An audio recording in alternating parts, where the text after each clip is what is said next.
Hello everyone, welcome back to DP Tutorials. In today's session, we'll learn how to track resource delays and overloads using the resource usage profile in Primavera P6 Desktop. This is an excellent visual tool for planners and PMO to identify where resources are falling behind or being overallocated, and make quick corrective actions.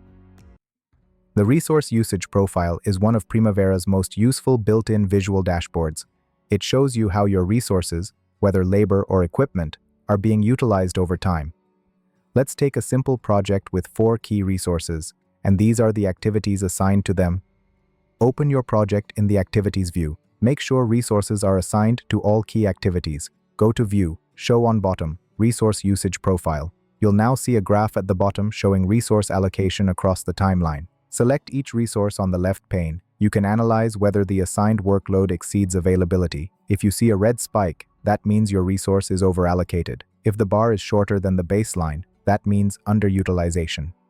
Identify delays. For instance, if the concrete finisher team was supposed to start brickwork but is delayed due to extended foundation work, you'll see the planned bar shift forward in the timeline, visually representing a delay in resource engagement.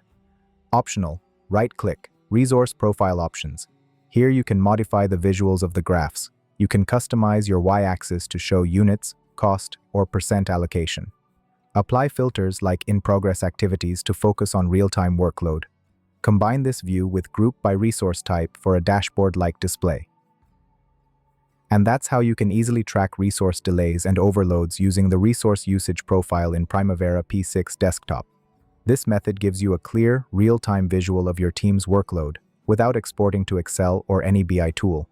If you found this helpful, please hit like, subscribe, and tap the bell icon to stay updated with more Primavera tips from DP Tutorials. See you in the next video.